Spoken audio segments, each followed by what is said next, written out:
My name is Kristen Hovet, and welcome to the Other Autism podcast. I'm a research communications professional, and I have a master's degree in health studies. I was diagnosed with level 1 autism in my 30s, and I also live with health conditions that are often co-occurring alongside autism. The Other Autism is a place to explore late-diagnosed autism, discuss the latest in autism research, and hear directly from autism researchers, help dispel myths and stereotypes about autism and autistic people, and more. If you're autistic or wondering if you might be, I'm hoping this podcast helps you to feel more informed and less alone.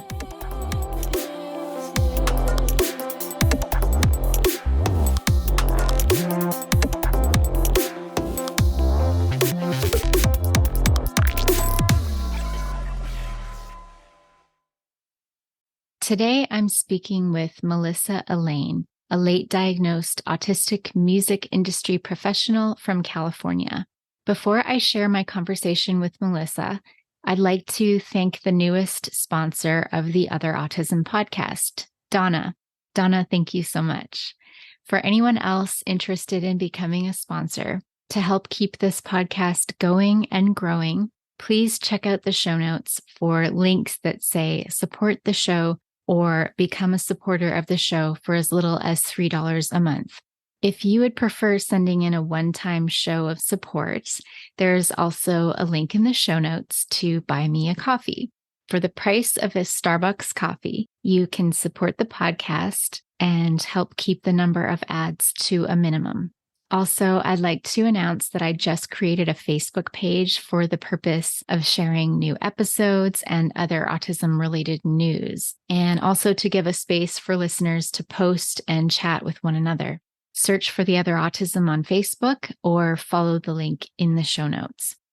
You might notice that my audio sounds a bit different in this episode, not right now, but in my conversation with Melissa. And I don't know what happened, if there were some changes to the software I'm using.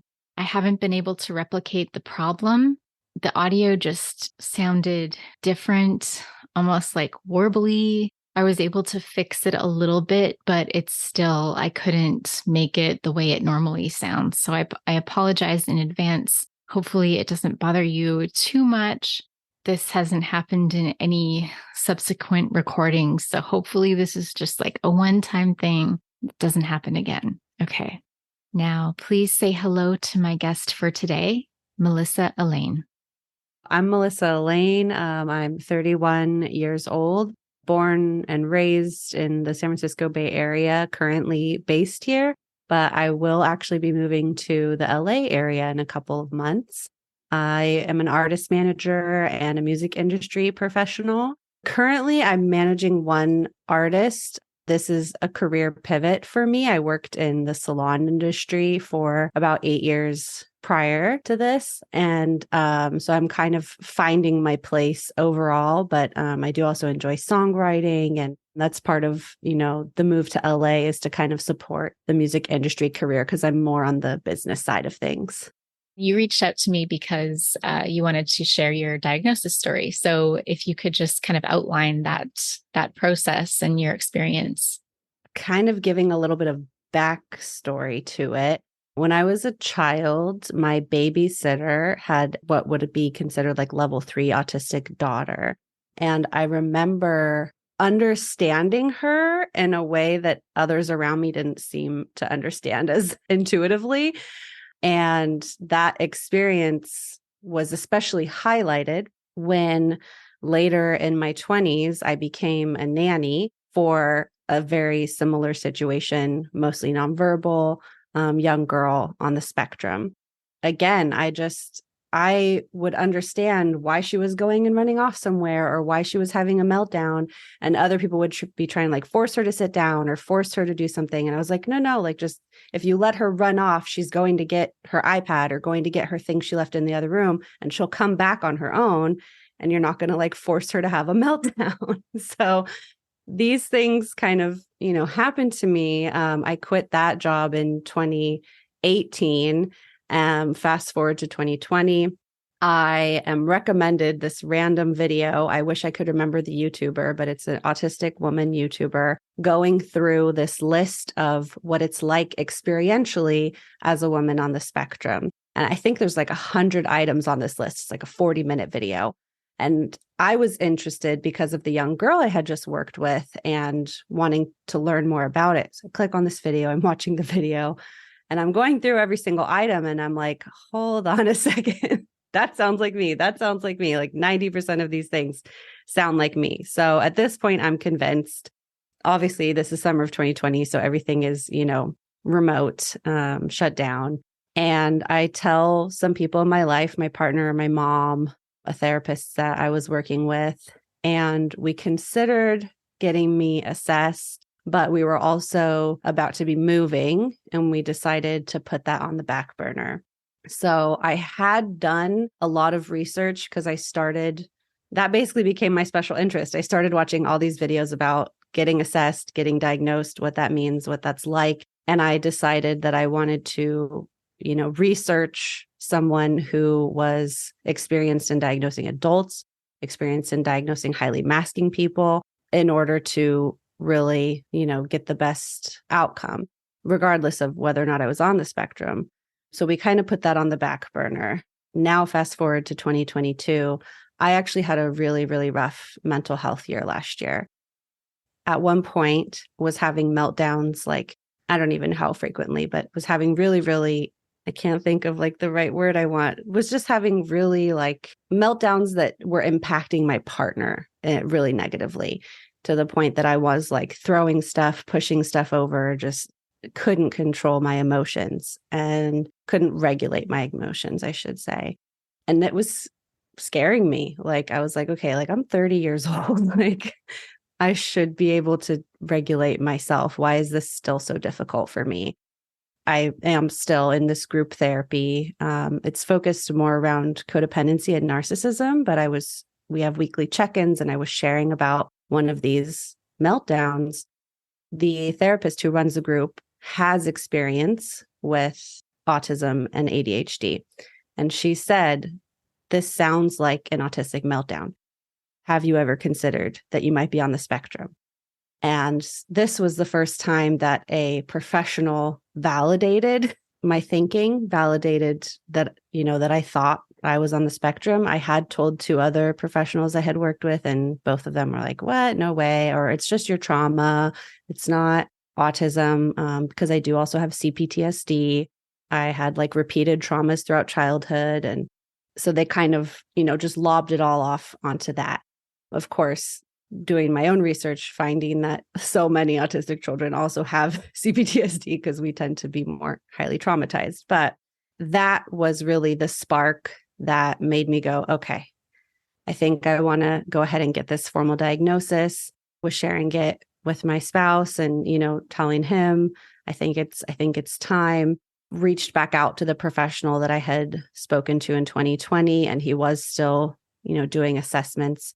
I had to wait a couple months, which was longer than I would have preferred, but shorter than a lot of stories I've heard of what people have had to wait. And in the meantime, I think it was actually like in November of 2022 that Samantha Stein, she's on YouTube as Yo Sam D Sam, she released this workbook called So You Think You're Autistic.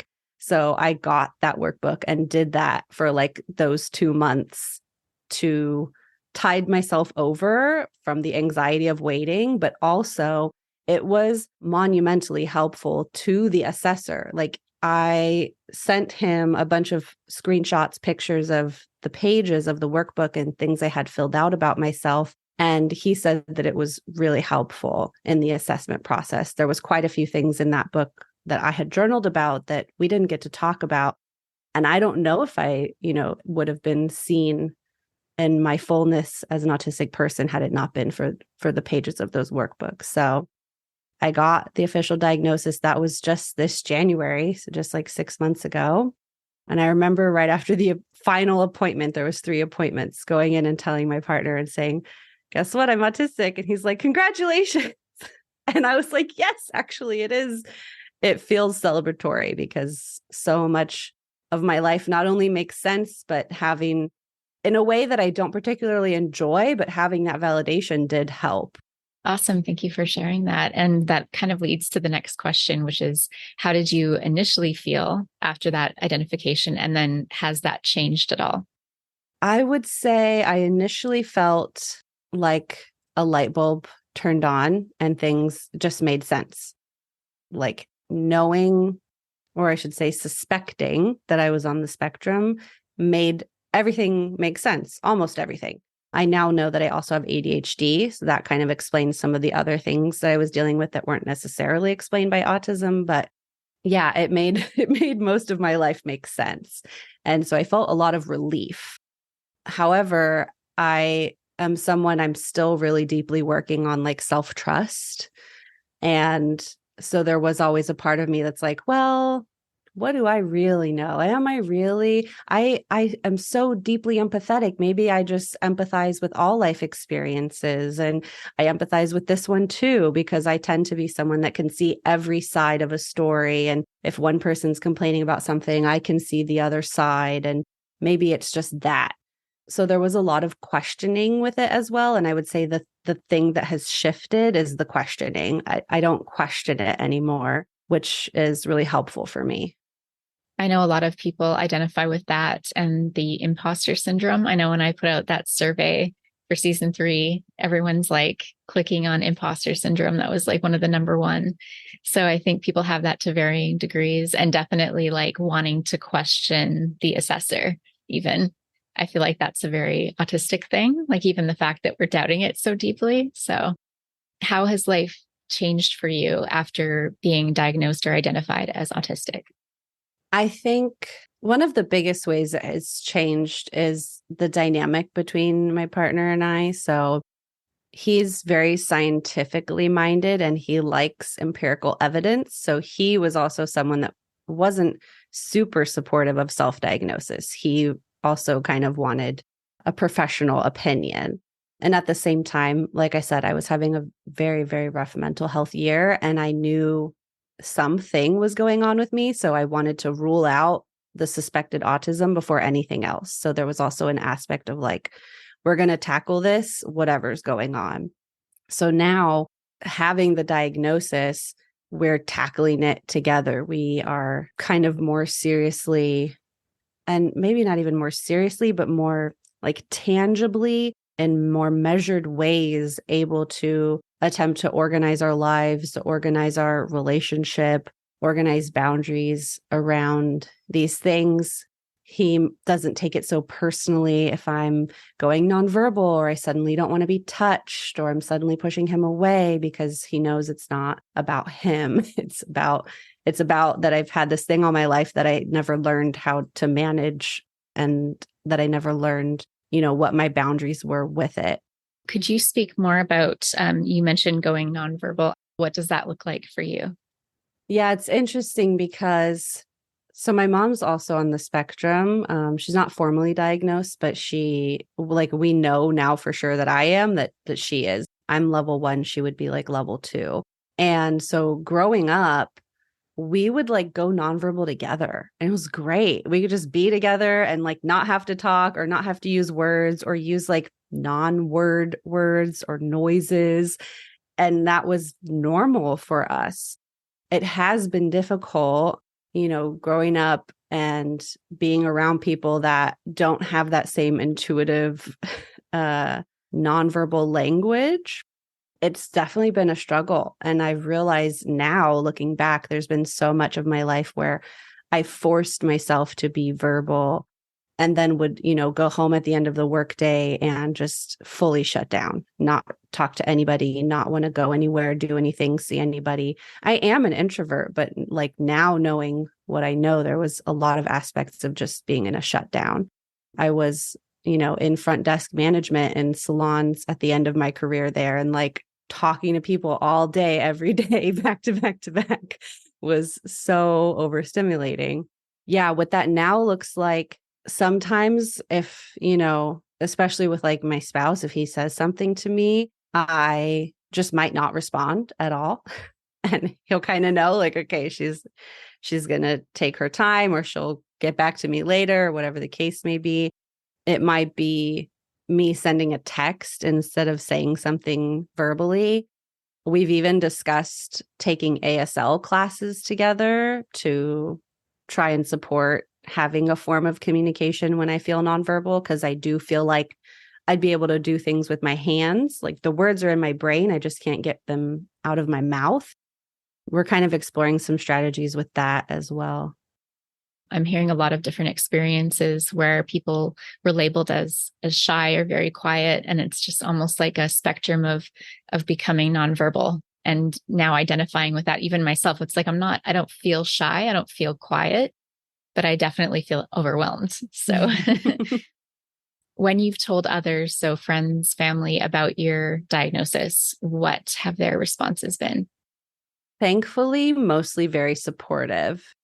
I am very thankful and blessed that I've created community around me that doesn't really question me, at least not around, things like this. Like, hey, I have this formal diagnosis. They're not going to like question that sort of thing. There have been a couple experiences where I told someone and there was like, what? But you don't seem like it. Aren't we all a little autistic? And I was like, oh God, this is what people are talking about when people say this stuff. Like, that is wild to me. And it was someone that like is a spiritual leader. I'll put it that way, is a spiritual leader in our lives. So that was really like, oh, okay, he needs some education on what it actually means. And, luckily we already had a relationship. So I was kind of able to tell him like, well, very much no, we're not all a little bit autistic. And like, here's what mine looks like for me. And why you might not have seen it is because I'm very highly masking. And my special interests throughout my life have been psychology and language. So a lot of my, interests have lended to my masking. And he was able to get it after that, which really helped. There was one other experience that was less successful, I would say, where I was seeking nutritional support for my autism and ADHD. So I, told her that I had these new diagnoses and was looking for support in that. And she recommended chelation. And it looks like you know what that is, but in case anybody doesn't, it's the process of removing like heavy metals from your system. The theory is that the heavy metals are causing or contributing to the autism. Thankfully, I am not someone that just takes the advice of people without doing my own research. And thankfully, my spouse works in a field where he knows about like medical research. And so we looked into it together and saw all the research that says, no, this is, unless you actually have heavy metal poisoning, you should not do this treatment. So I, didn't go forward with her, didn't see her again. But I was really, really disappointed that that was the immediate recommendation from a nutritionist. It wasn't anything with, hey, let's support your diet. Let me ask, what are your eating habits? What are your life habits? It's straight to that. It has killed people. It's really harmful treatment. Yeah. And a lot of the people who recommend that are the ones who think that autism is linked with vaccination and other things like that. So you mentioned the list that you first came in contact with, and it was like a 40-minute video. So what were some of the things that really stood out to you from that? The biggest one was my intuitive relating to people who were more higher needs on the spectrum in ways that, it just made sense to me. And it confused me that others were confused by it. And that was something in that video that they kind of talked about, was relating to other people with autism, that I was able to look back at my life and been like, yeah, I really deeply relate to these people. Some other traits for me was even things like in childhood, if my face got wet, I would have a meltdown. I would have a fit. I still don't love my skin being wet, but I would fully go into a meltdown as a child, especially if my face got wet. I also had this really particular way of putting my socks into my shoe.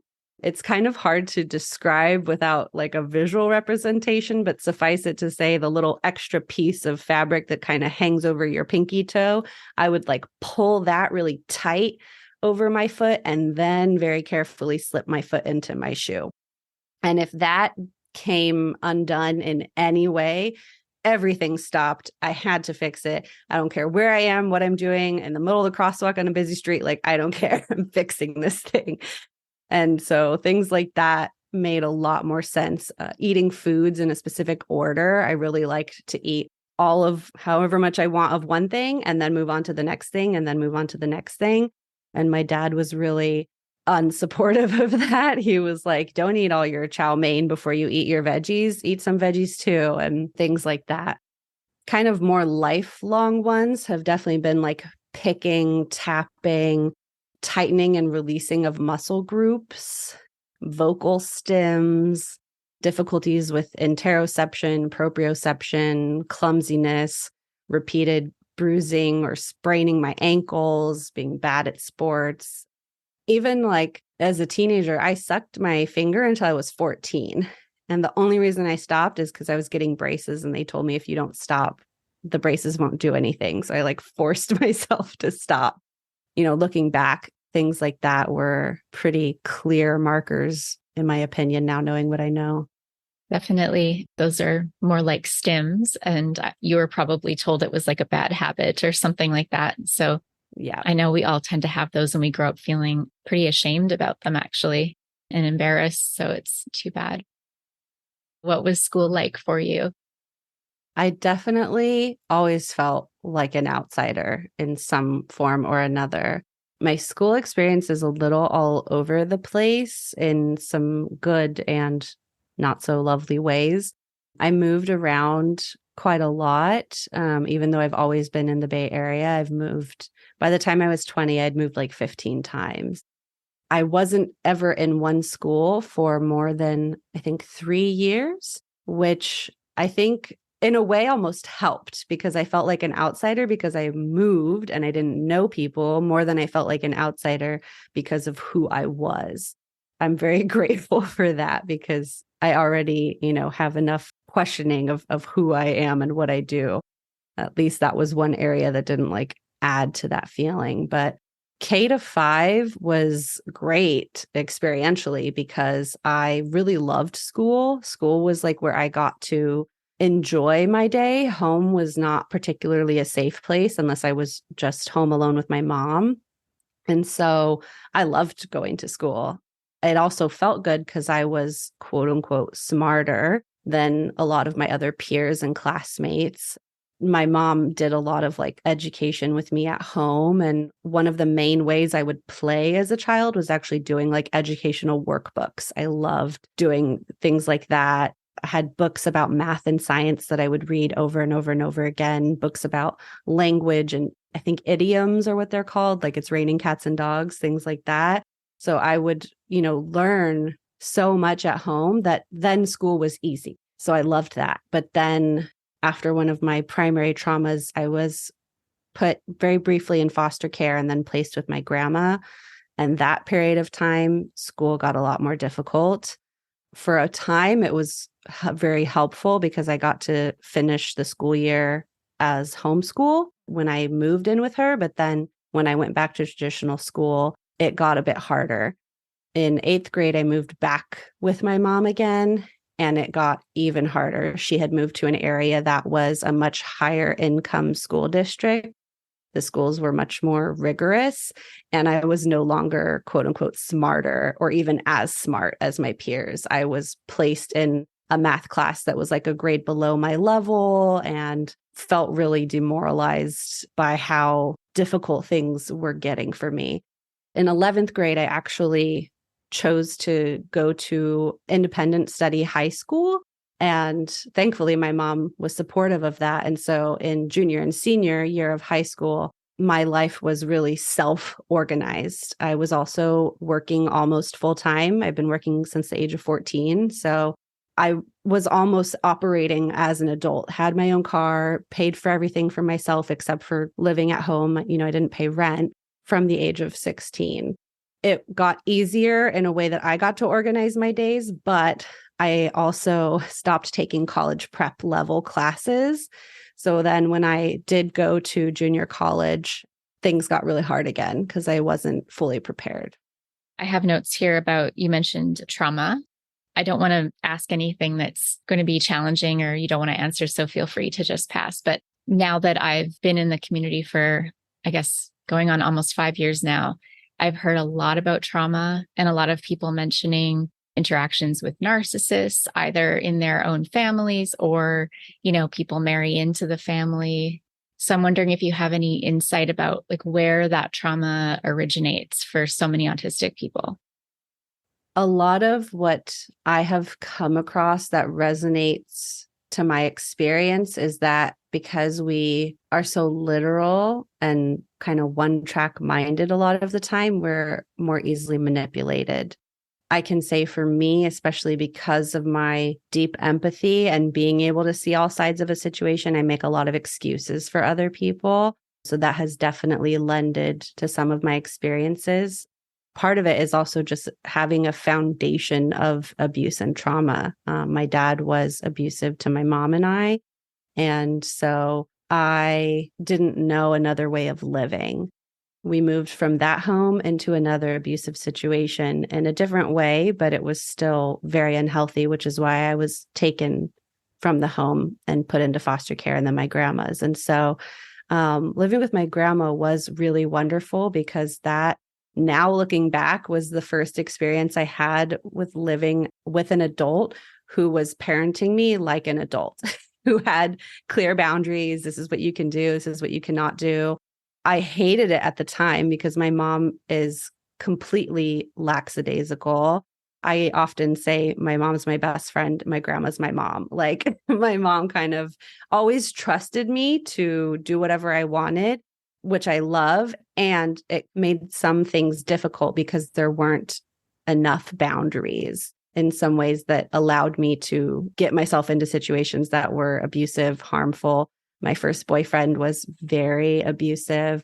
He also was self-abusive. I can't think of the term right now, but he was not a healthy person. And my mom allowed him to live with us. And looking back at it now, the amount of healing I've done, the amount of therapy I've been in and out of therapy since I was 10.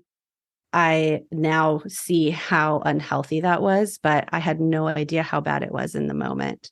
So I think there's often this way that we just sit through things. We just grin and bear it. We just push ourselves to get through the day, no matter what.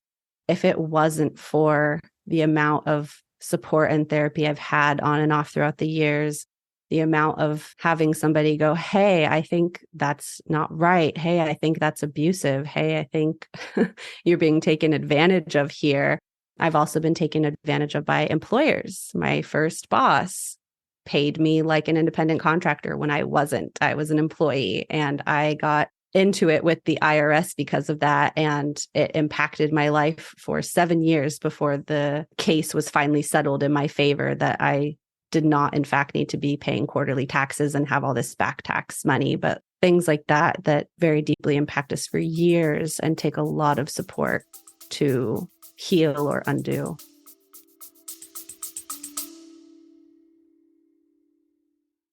Are you an autistic person based in British Columbia, Canada? Small Army Entertainment, in collaboration with a leading Canadian broadcaster, is developing an exciting new series inspired by a global hit. The search is on for autistic individuals aged 18 or older based in British Columbia to join as interviewers. Imagine this. You'll receive training and then step into a studio to interview A-list celebrities, bringing a fresh and unique perspective to the conversation.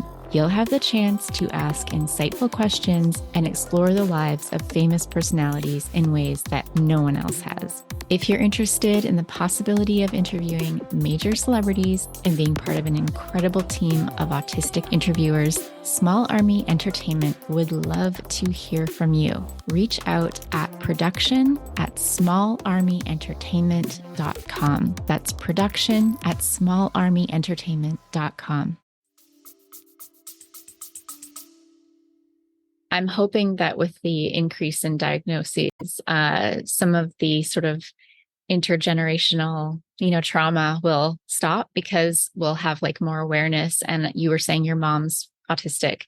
And so I feel like undiagnosed autistic adults are often targets for unsavory individuals. And so even like before you're born, they're attracting like all these manipulative kind of bad, people into their lives. And so that starts the cycle. It's unfortunate. And then we never learn the tools to, like, as you were saying, recognize that. So I feel like that's a huge area of like growth in the community as a whole. Going back to growing up as a child and teen, what types of supports do you wish that you had, knowing now what you know? The thought I was having when you were speaking kind of lends to this question as well, which is now knowing in my life directly and also kind of hearing stories about young people who know they're autistic. It is so healing for my inner child to see these environments where they are so supported. They have so many strategies to meet their needs and to operate in the world in a way that's healthy for them in light of having that diagnosis and support. One of the biggest supports of my life, of course, would have been a stable home, but that's not really something that would have just happened had I had a diagnosis. I do think that if I had known, if our family had known when I was younger, even just having that education of what it means and what I might be able to do in support of that could have saved me a lot of trouble, especially socially. There was a period of my life where I was definitely a almost like pathological liar. I would say whatever I had to say to someone to whatever I thought would make them like me. And so I think part of that was some PTSD stuff, but part of that was the level at which I wanted to mask. I just wanted everyone to like me and I wanted everything to be okay all the time.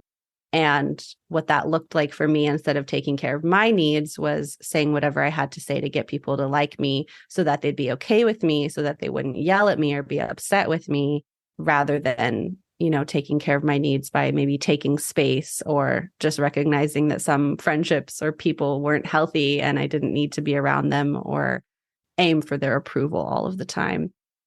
There's a little story that happened with my friend and her child who's on the spectrum, and their birthday is coming up right now, but their next birthday, next July, they're going to Disneyland. And they come into my friend's bedroom and like, "Hey mom, can I ask you a question?" She's like, "Yeah." And the kid says, "What snack do you think we should eat in the car?" And my friend's like, "For what?" "Oh, for on the way to Disneyland next year when we're driving down there." And my friend is like, "I don't know. Like, why do we need to decide this now? This isn't a year. Like, who cares? Let's think about that later."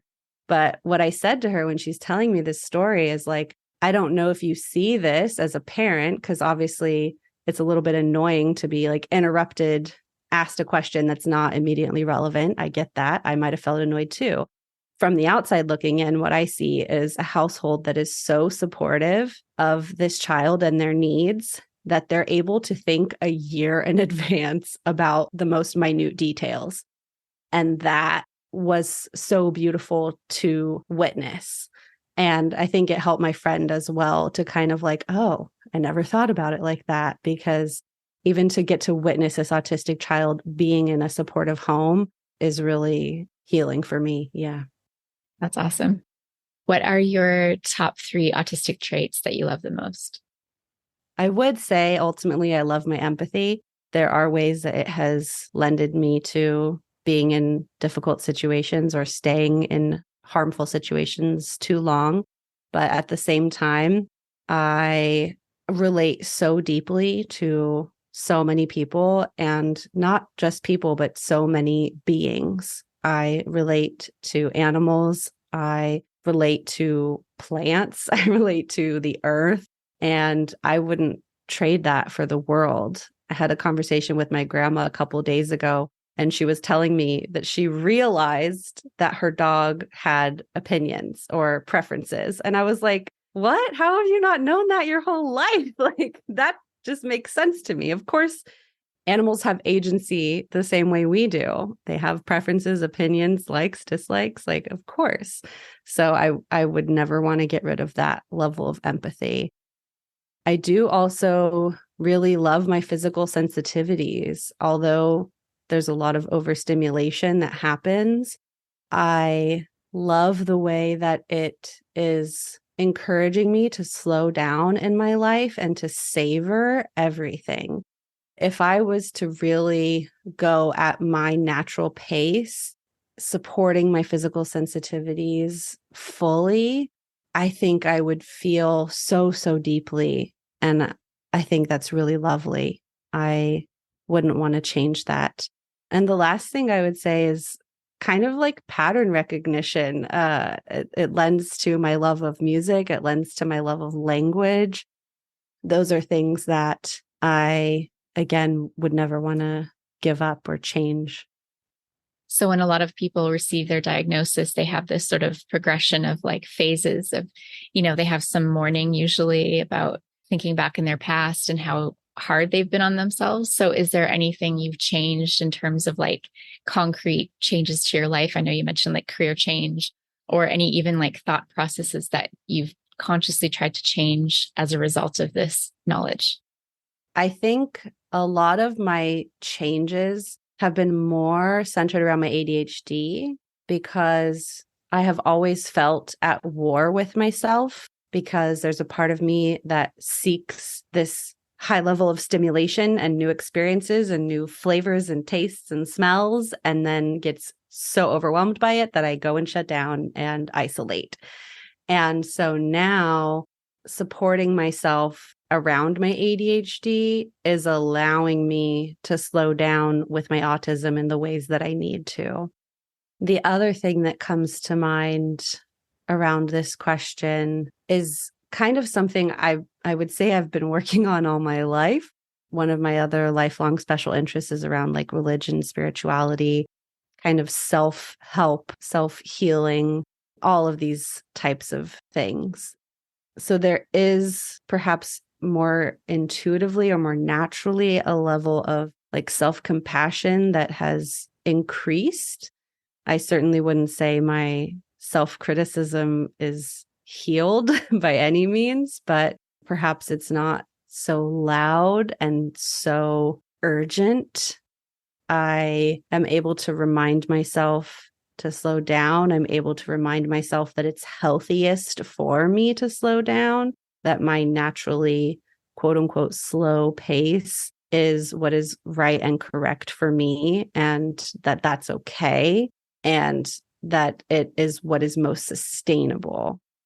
There's so many ways in which I tried to force myself to go at the pace of the world or go at the pace of what I was told it should be, and then burnt out and then shut down and then quit that job and got another job that was the same thing. So what is a myth or stereotype about autism or autistic people that bothers you the most?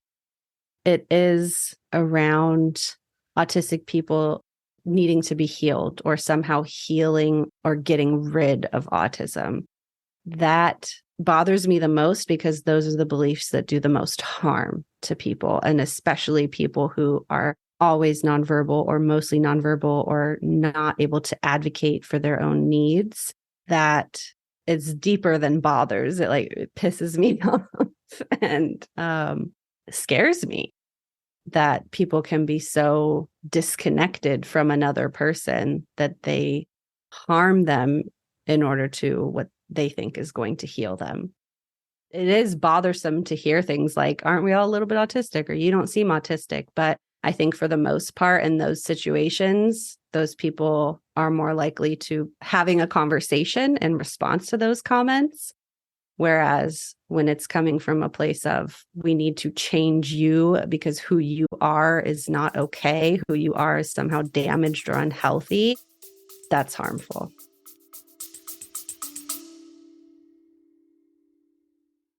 Advocacy groups are making a difference, not just for individual patients and families. They are also shaping the healthcare landscape for all of us. But who are these people fighting for patients' rights? what strategies lead to success, and what pitfalls should be avoided. Welcome to Patient Advocacy Voices. I'm your host, Eric Racine. Join me on a journey to uncover the hidden stories of these remarkable champions for patients. If you're passionate about advocating for patients and want to accelerate your own efforts for the patients you serve, subscribe now to Patient Advocacy Voices. And have you noticed people treat you differently when they find out you're autistic? I know you've had some interesting responses, but in terms of like how they actually interact with you, have you noticed anything? No, because the people that I have told so far are all people that I already had what I would say healthy relationship with. If anything, a lot of my friends that I've told is like, oh, actually, I think so too. Or, oh, yeah, actually, I also found out that I have ADHD or I have some other form of neurodivergency. And so it's actually been really amusing and delighting telling some of my friends and realizing like, oh, no wonder we're such good friends because we both are neurodivergent. Again, I'm so thankful for my community that I have that. I do fear somehow in the workplace or in quote unquote, the wider world that I might be treated differently. But ultimately, that would just mean that that's not the place for me. Totally. I think because like for me, because I'm kind of public with my autism, it's kind of like something I do every day, pretty much. I work at it with the podcast and everything. So it's almost like I've had to be really out about it, including at work. I have a full-time job and I'm in school. And so telling people it's really interesting, the variety of responses. And I think the worst one is like they'll be conversing with you normally, then they find out you're autistic, and instantly it's like they give this weird smile and like treat you like you're a very delicate being all of a sudden, or maybe like infantilize you a bit. So watch out for that because that's very jarring, especially given the level of like responsibility I'm used to.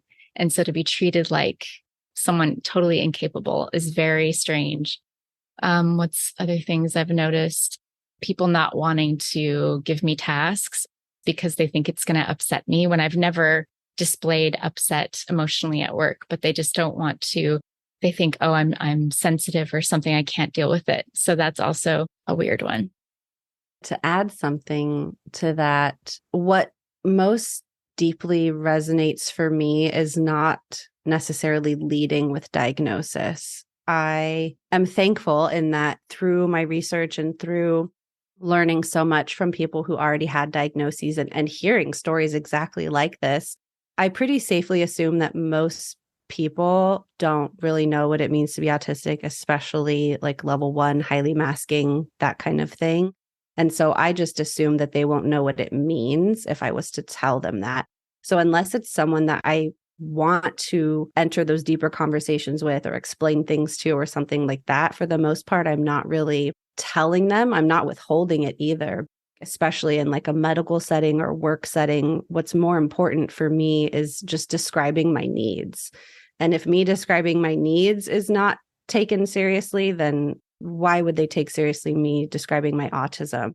I think especially because being on the spectrum means so many different things to so many different people.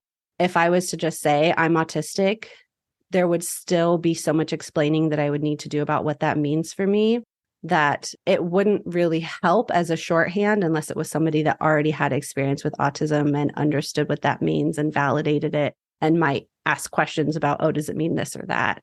So for the most part, I tend to lead with describing like feelings and needs and making requests around that versus describing a diagnosis. Diagnosis, in my experience, tends to be more disconnecting than connecting. So I don't enjoy leading with that. Yeah.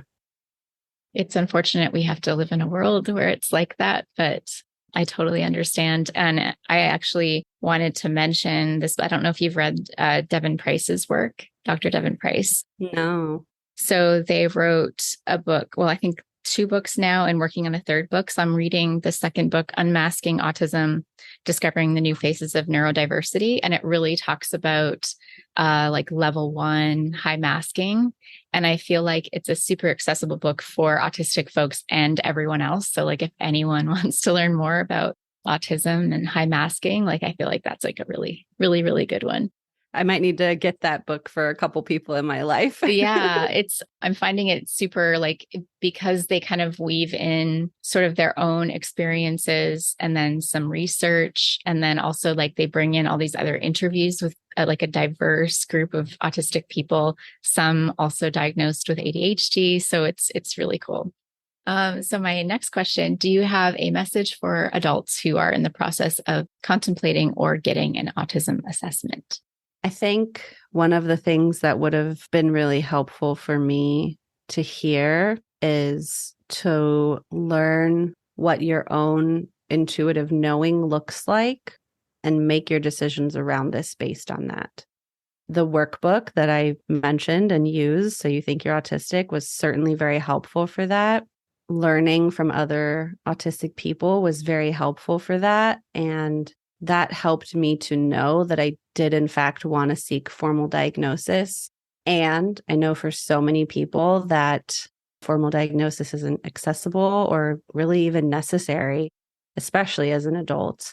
There are ways in which formal diagnosis can even take away rights and privileges, especially if you want children or have children, depending on where you live. So I would also recommend researching and considering the ramifications of formal diagnosis if that's something that you're pondering. And I would definitely recommend finding whatever community is supportive of you. A lot of times that is fellow autistic people, fellow neurodivergent people.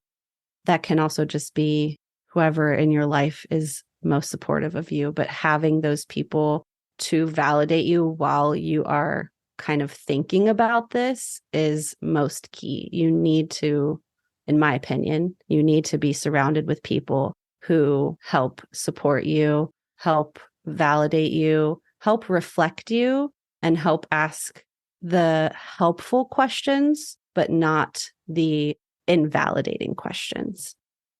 I guess another question I had is around like supports for, now that you know about autism, have you found that that's changed like a direction that you go in terms of therapy or even therapists? Like I know some people realize that, oh, I need to leave this therapist and find an autistic therapist. Like, how has that looked for you in that way?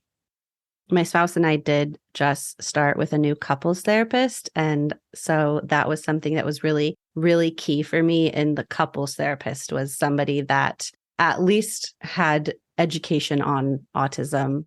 We had a few consultations with some different people, and one of them was kind of a similar, like, oh, you're what? Like, no way, not you. And so I was like, okay, this is not the person, because I cannot handle needing to educate our therapist while I'm paying you. Like that's not how I want to spend my time. And so that was kind of actually my only requirement, was just like somebody that has that education and experience around autism. And thankfully we found that person, and we've only been working with her for like 3 weeks, but already like it's amazing. And I love her so much. For my personal therapy, I was actually right at the time I began my assessment, I started with a new therapist who is an EMDR therapist. And that is specifically to address reprocessing and healing my traumas. But I would say for most autistic people, there's going to be levels of trauma, and maybe even likely more deeply experienced and felt and held onto levels of trauma. And EMDR therapy is one of the only, proven tactics to healing and reprocessing those things. And so that was a big part of like whether or not I got official diagnosis, whether or not I was on the spectrum. I wanted to seek out that type of therapy for that reason. And so my personal therapist doesn't have direct experience with autism, but he also was completely validating and accepting of, coming into the appointment and, hey, I'm in this assessment process and I might have this and I might have that. And he's like, okay, just let me know and tell me, feel free to tell me what that means for you, or feel free to support your needs in whatever way you need to in our sessions based on that. And so, that was really important and helpful. I did an earlier episode on EMDR. I'm finding a lot of autistic people say the exact type of thing. Like it was so helpful. And especially because sometimes there's so many things going on, like emotionally and cognitively, that we can't really identify what we're feeling in the moment.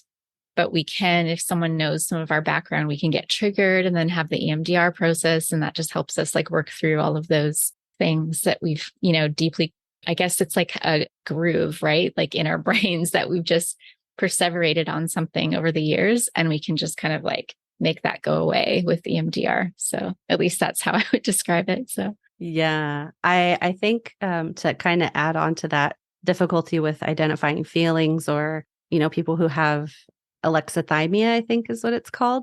I spent 3 years working with this process called nonviolent communication, and it is centered around identifying your kind of feelings and needs and being able to differentiate like your judgments or thoughts from your feelings. Not knowing at the time that I was autistic, but all my life definitely struggling to identify what I'm feeling in a moment. I could reflect on it and look back and name it, but I also didn't have like as detailed a language for it. And so spending that time, there's a book called A Language of Life, I believe, Nonviolent Communication, A Language of Life by Marshall Rosenberg. And there's also like workshops, practice groups. There's a whole community around this modality. It's also known often as compassionate communication, because it's really about getting past things that disconnect us and aiming for connection and communication, but also like self-connection. And so spending that time getting those feeling words in my vocabulary was so key. Now looking back at helping me kind of in a moment identify, oh, I need to pause here. Oh, I can feel this thing happening in my body that usually means I'm dissociating, or that usually means I am, uncomfortable at a level that I need to pause. I didn't really have that level of intelligence around those things prior to working with it. a huge thank you to Melissa for being my guest on the Other Autism podcast. And that's all I have for you today.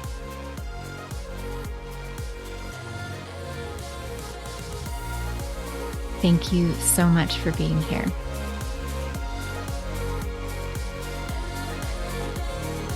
Until next time.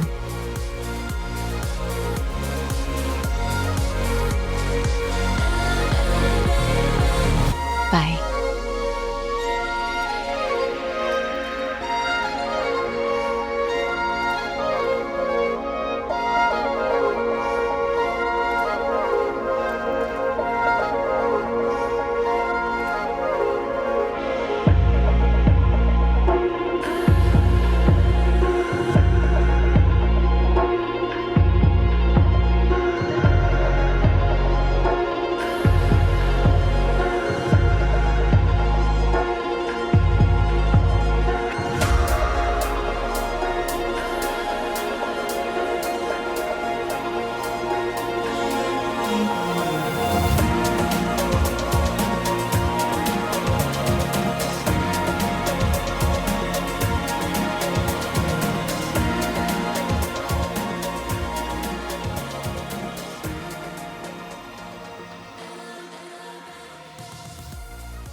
Thank you so much for listening. If you enjoyed this podcast, I invite you to leave a rating or review and share this episode with a loved one. If you'd like to submit a question or message to listeners, please send an email. You can find the email address and more in the show notes.